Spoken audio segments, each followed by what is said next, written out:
ज्ञान हमेशा व्यक्ति को प्रसन्न रखता है और अज्ञानता व्यक्ति के दुखों का कारण बन जाती है। सही ज्ञान न होने के कारण उस लकड़हारे को भी बहुत दुख हुआ, लेकिन तब तक समय उसके हाथों से फिसल चुका था। बुद्ध ने शिष्यों को एक लकड़हारे की कथा सुनाते हुए कहा, एक दिन एक राजा जंगल में शिकार के लिए गया तो मार्ग भूल गया। देर हो गई, भूख और प्यास से व्याकुल होने लगा। तभी देखा कि जंगल में एक लकड़हारा लकड़ियां काट रहा है। बहुत से पेड़ कट चुके हैं, थोड़े से बाकी हैं। उन्हीं में से एक पेड़ की शाखाओं को नीचे गिरा रहा है। राजा ने उसके पास जाकर कहा, भाई, मैं बहुत भूखा हूँ, बहुत प्यास लगी है, तुम्हारे पास खाने को कुछ है क्या? लकड़हारे ने कहा, आओ बैठो, दूर उधर एक बावड़ी है, मैं वहाँ से पानी लाता हूँ, तुम यह रोटी खाओ। और पोटली से निकालकर एक मोटी सी रोटी उसने राजा के सामने रख दी। थोड़ा सा साग भी था। राजा ने उसको खाया, लकड़हारे का लाया हुआ पानी पिया, शांत होकर कहा, मैं यहाँ का राजा हूँ, मार्ग भूल गया हूँ। लकड़हारे ने मार्ग बतला दिया। राजा ने कहा, कष्ट के समय तुमने मेरी सहायता की, यदि तुमको कभी आवश्यकता पड़े तो मेरे पास आ जाना, मैं तुम्हारी सहायता करूंगा। कुछ दिन व्यतीत हो गए। धीरे धीरे वन में सभी वृक्ष समाप्त हो गए। लकड़हारा लकड़ी काटकर इनके कोयले बनाकर बेचता था। अब वह अपनी जीविका चलाए तो कैसे? वह बहुत दुखी हो गया। दुखी चित्त से राजा के पास पहुंचा। सेवकों ने राजा को सूचना दी कि एक लकड़हारा आपसे मिलना चाहता है। राजा को स्मरण हो आया, उसने एक दिन लकड़हारे को सहायता देने का वचन दिया था। एक दिन उसने मेरे प्राण बचाए थे। बोला, उसको मेरे समीप लाओ। सेवक लकड़हारे को राजा के सामने ले आए। राजा ने पूछा, क्यों भाई लकड़हारे, क्या बात है, उदास क्यों हो? लकड़हारे ने उत्तर दिया, महाराज, जिस वन से मैं लकड़ियां काटता था वह समाप्त हो गया। अब जीविका का मेरे पास कोई साधन नहीं है।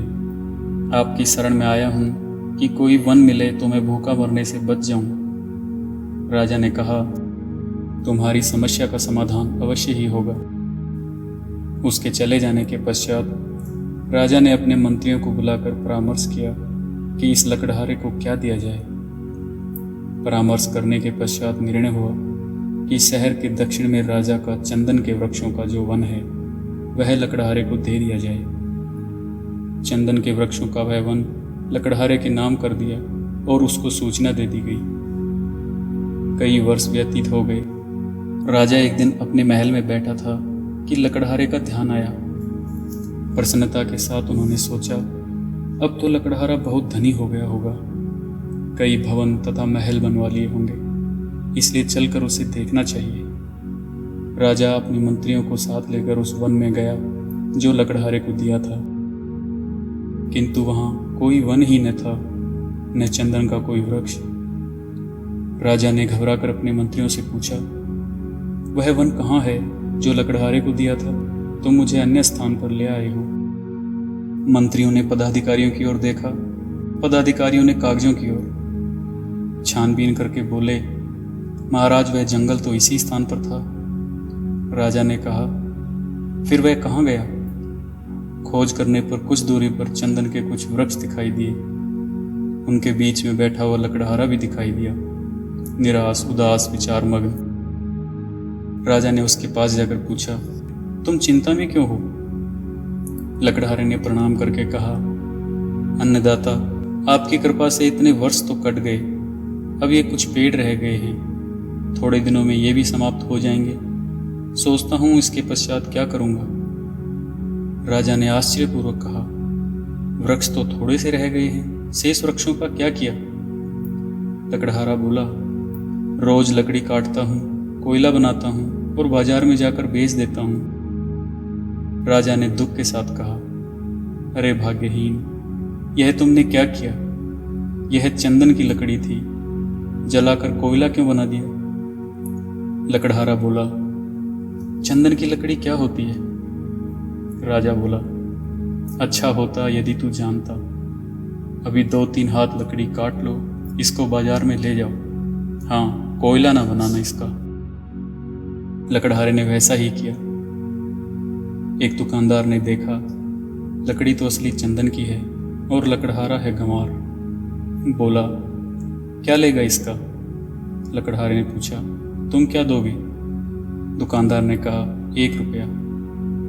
लकड़हारा आश्चर्य में चिल्लाकर बोला, क्या 1 रुपया? उसका तात्पर्य था कि इस छोटी सी लकड़ी का 1 रुपया। दुकानदार समझ गया कि यह जानता है। बोला, 2 रुपये। लकड़हारा और आश्चर्य से चिल्लाकर बोला, 2 रुपये? दुकानदार ने घबरा कर कहा, अच्छा 4 रुपये। लकड़हारा चिल्लाया, अच्छा 4? कुछ ही दूरी पर एक दुकानदार खड़ा था। उसने देखा कि पहला दुकानदार एक मूल्यवान वस्तु को कौड़ियों के भाव खरीद रहा है।